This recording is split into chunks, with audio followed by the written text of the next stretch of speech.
Thank you and welcome to the show this morning. The topic this morning is the sit-in movement, and we're fortunate to have with us to talk about the sit-in movement attorney Julian Blackshear.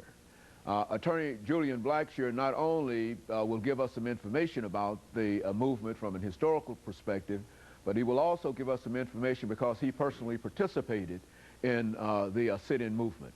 And of course, Attorney Blackshear, let me welcome you again to the show. You've been with us on a number of occasions, and you've given us excellent information each time.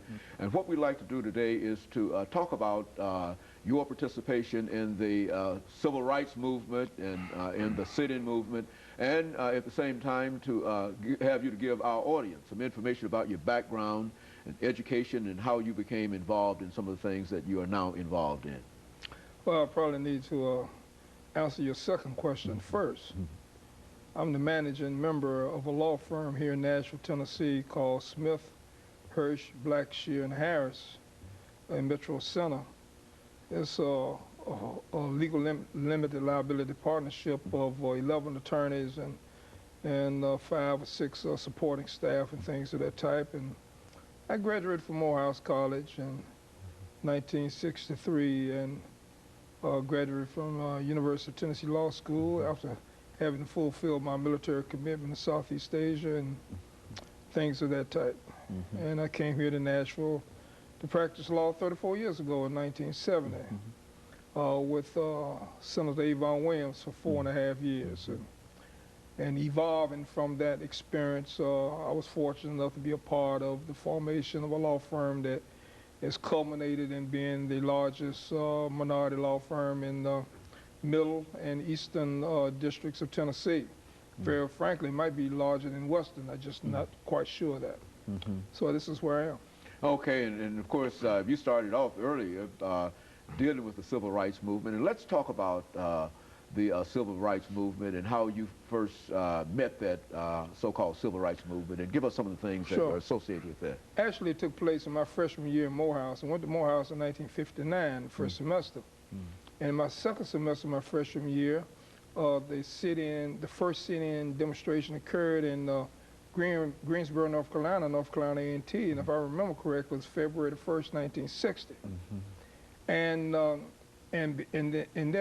that brought to the forefront the kind of injustice that existed where a person could not enjoy the simple act of freedom of purchasing a Coke and consuming a 25-cent hamburger simply because of his race. And so that kind of objection began to spread among the students. It got to Atlanta too, where Morehouse is located. And so that's how I got myself involved in it as one of the students, and I was kind of conscious about it. I never was one of the students on the quiet side of the revolution. I was an actual participant in it.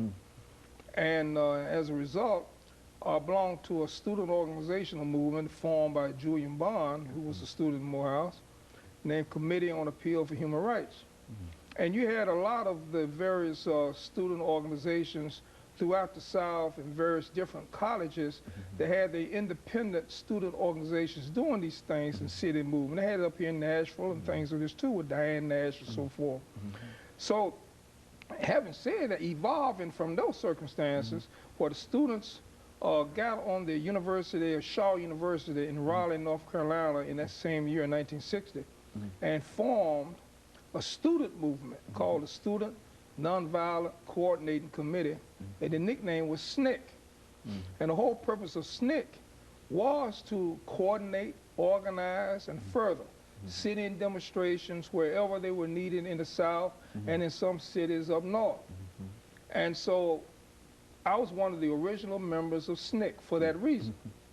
And so when I participated in the first demonstration I participated in that led me to go to jail was a restaurant called Dennis Grill, a grill right across the street from Rich's department store in Atlanta. Now, we knew we were going to jail. So we already had our textbooks and everything already made. The professors knew what was going to happen. It was organized. Julian Bond was the director of communications at the time. And a guy named McGrew was the chairman of SNCC at the time. McGrew eventually turns over his chairmanship to John Lewis, and that's around about 1963. Well, that sit-in demonstration that day, we refused to leave. We were being subjected to the Georgia trespass law to say if you did not leave a public establishment at the request of the manager, then you're subject to being convicted for trespass, $1,000 fine, or a year in prison, or both. Now, of course, let me make preparations for this first commercial break. But when we come back, we want you to explain that and the manifestations of that. And we'll be back with you following this very, very short commercial break.